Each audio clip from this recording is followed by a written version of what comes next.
साधकों, आज मैं कुंडली जागरण में मणिपुर चक्र का ध्यान कराऊंगा, विस्तृत ध्यान कराऊंगा।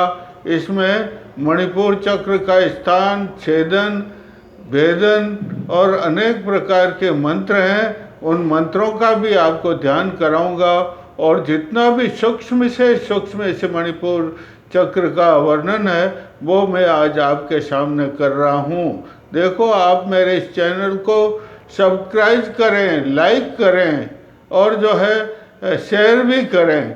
मणिपुर चक्र जो है, माँ जब दो चक्रों को पार कर लेती है, मूलाधार को और स्वाधिष्ठान को, इन चक्रों को पार करके इनका भेदन शोधन करके और महाकुंडलिनी आगे बढ़ती है, सुरंग में आगे बढ़ती है, सुषुम्ना पद के राजपथ पर वह आगे बढ़ती है, तो जो है उसके पदम पद जो है वो मणिपुर चक्र के भव्य भवन के देहरी पर पड़ते हैं।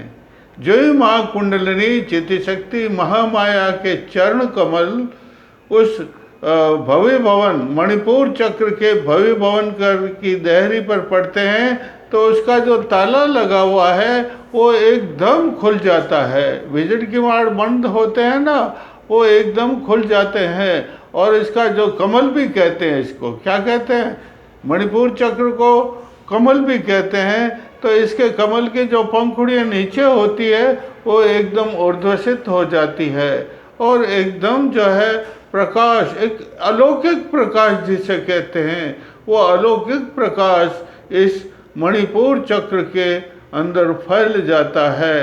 ये मणिपुर चक्र में जब माँ पधारती है उस समय में ऐसा प्रतीत होता है मानो वह मधुवन में पधार गई हो। मधुवन का मतलब जिसमें अनेकों कमल, वसंत ऋतु के अंदर जो है मधुवन, वसंत ऋतु के अंदर मधुवन एकदम विकसित हो जाता है।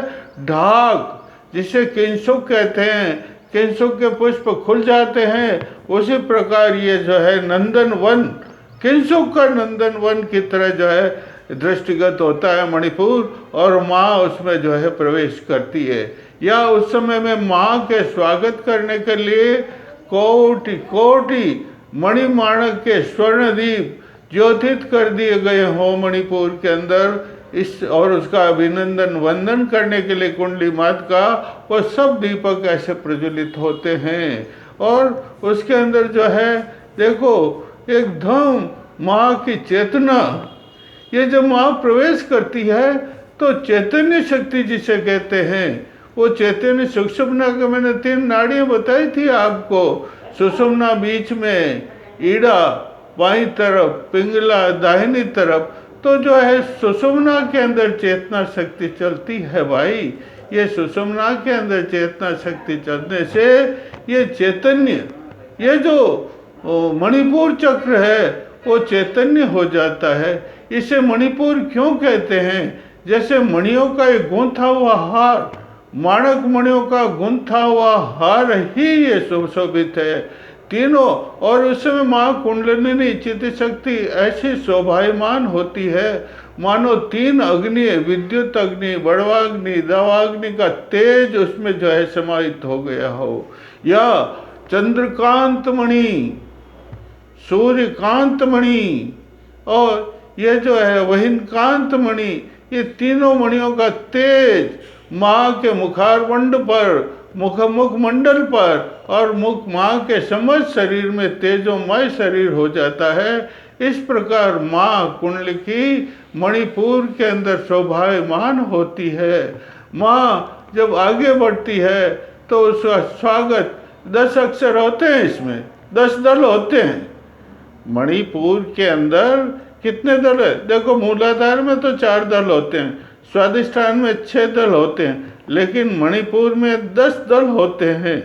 और उन 10 दलों के ऊपर जो है डढ़ तथ ददन पम फम ये 10 अक्षर ऐसे चमकते हैं मानो तारक मंडल ही चमक रहे हो, इस प्रकार चमकते हैं। और इन 10 अक्षरों के ऊपर 10 विद्याएं मैंने बताई थे पहले, 10 विद्याएं, वो 10 विद्याएं हैं जैसे त्रिपुरा विद्या, जैसे भुवनेश्वरी विद्या, त्रिपुर सुंदरी, विंध्यवासिनी, छिन्न मस्तिका, और जो है तारा, काली, धूमावती का मंत्र दू दू ठ ठ स्वा, धूमावती विद्या है, धूमावती का मंत्र है दो दो दो दो ठ ठ स्वा, दो दो दो दो ठ ठ स्वा। इससे सब सिद्धियाँ प्राप्त होती है। अलग अलग विद्याओं, 10 विद्याएं, कितने प्रकार की, 10 विद्याओं के अलग अलग मंत्र हैं, और उन मंत्रों की साधना करने से ये मणिपुर चक्र सिद्ध हो जाता है भाई। और इस 10 अक्षर हैं, ये 10 अक्षर नहीं, 10 अक्षर जो है ऊर्जा के स्रोत हैं। उनका ऊर्जा से स्रोत होता है नहीं, वो झरना झरता रहता है। उसका पान साधक करे, साधना जब करता है साधक बैठ करके, तो ऐसा प्रतीत होता है मानो उसका वो पान कर रहा है। और जब जो है ये पान करता है तो उसकी जो साधना की शक्ति, उस माँ की कुंडली की शक्ति सब उसमें समाहित हो जाती है। तो ये, और इसमें 10 प्राण एक साथ हो जाते हैं। 10 प्राण कौन से बताया ना मैंने, मूलाधार में अपान, स्वादिष्ठान में समान व्यान, और इसमें मणिपुर में जो है समान वायु होती है, यहाँ प्राण और यहाँ उदान। ये 5 प्राण तो मुख्य हैं। यूँ तो 49 प्रकार के पवन हैं, लेकिन 10 प्राण, 5 प्राण मुख्य हैं और 5 प्राण उनके उपप्राण हैं। ये सब प्राण एक होकर के ऐसा प्रतीत होता है सूर्य के समान तेज और इसमें आ गया हो, और सारे शरीर के अंदर, व्यान का मतलब इनके एक शक्ति पुंज है, जहाँ नसों का पुंज, हमारा गोला है ना नाभि के अंदर, इस गोले के नीचे नाभि में एक नसों का गोला होता है, उसे व्यान पुंज कहते हैं। वह सारे शरीर में रक्त का संचार कर, शुद्ध रक्त का संचार सारे शरीर में व्यान नाम की नसें करती है। तो 10 ही प्राण सब शरीर में रक्त और ये संचार करते हैं। तो इस प्रकार, और देखो यहाँ पर अमृत कलश है, सहस्रार के अमृत कलश है। उस अमृत कलश से क्या झरता है? अमृत झरता है। अमृत भगवान के त्रिपाई होती नहीं, आपने देखा उस मंदिर में त्रिपाई होती है, त्रिपाई के ऊपर कलश होता है, उससे टप टप टप चप जल जो है शिवलिंग के ऊपर, स्वयंभू के ऊपर टपकता है। उसी प्रकार यहाँ इस शरीर में सहस्रार ऊपर है, उसमें ईड़ा पिंगला नाम की 3 नाड़ियाँ हैं, इनके ऊपर कलश है, उससे अमृत टपकता। लेकिन वो अमृत क्या होता है? टपकता हुआ अग्नि क्षेत्र में। अग्नि, मणिपुर में तो अग्नि क्षेत्र है। मणिपुर अग्नि प्रज्वलित होती 3 प्रकार की। कितने प्रकार की? एक तो इसमें नीला रंग, ज्वालाओं का नीला रंग, पीला रंग, लाल रंग होता है भाई। तो वो जब अमृत की धारा इसमें प्रवेश करती है तो जल जाती है। तो इसको रोकने के लिए हमें खेचरी मुद्रा का प्रयोग करना चाहिए। खेचरी मुद्रा का प्रयोग ऐसा करते हैं, हमारी जीभ, मुंह को खोलो, जीभ को उल्टी करो और तालू के अंदर जो छेद है ना, उसका जीभ का अग्रभाग उसमें लगा दीजिए और तुम्हारा चित्त जो है यहाँ रहेगा। चित्त में महाकुंडली की तस्वीर रहेगी और तुम्हारा ध्यान ये नासाग्र कहलाता है, इस नासाग्र में होगा। तो जो अमृत झरेगा वो अमृत जो है मणिपुर के अंदर नहीं जा कर के विशुद्ध में, अनाहत में, दूसरे शरीर के नस नस में जाकर के साधक जब साधना करता है तो साधक का शरीर अमृतमय हो जाता है, चेतन हो जाता है, स्वर्णम के समान दमकने लग जाता है, उसको सब सिद्धियां प्राप्त होती है भाई। इसलिए हमें इस अमृत धारा को नष्ट होने के रोकने के लिए खेचरी विद्या का प्रयोग करना चाहिए।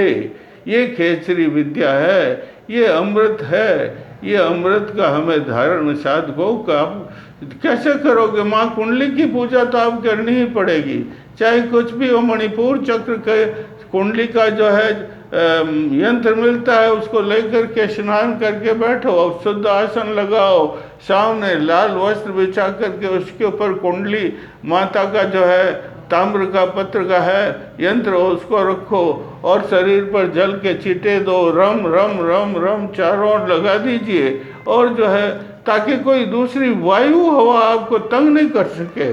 और फिर आप गुरु मंत्र बोलिए, इष्ट मंत्र बोलिए, और फिर कुंडली का मंत्र बोलिए, और कुंडली चैतन्य कुरकुर्स्वा, कुंडली चैतन्य कुरकुर्स्वा, ये मणिपदम है।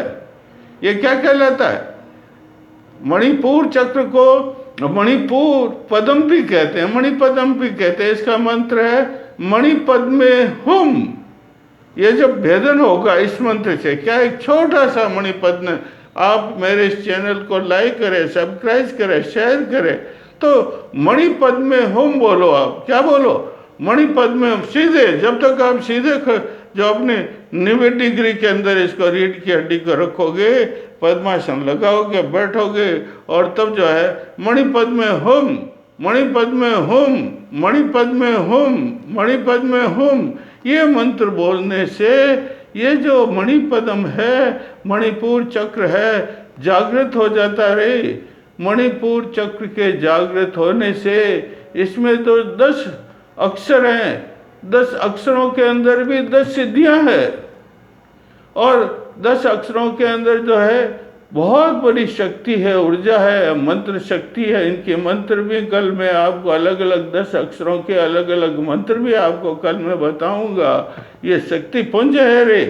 साधक आपको साधना करोगे तब इनकी सारी शक्ति, मंत्र का क्या मतलब? आप मंत्र जाप करते हो, मैं आपके मुखार से जो ध्वनि निकलती, ध्वनि विद्युत तरंगें निकलती, उस देवता के पास जाती है, और उस देवता से वापस आकर के आपके शरीर में प्रवेश होती है, और आपका शरीर, आपकी मानसिकता, आपकी सकारात्मकता उस देवत्व के समान, आप स्वयं देवत्व बन जाते हैं। इस प्रकार हमें कुंडली का मणिपुर के अंदर पूर्ण ध्यान करना चाहिए।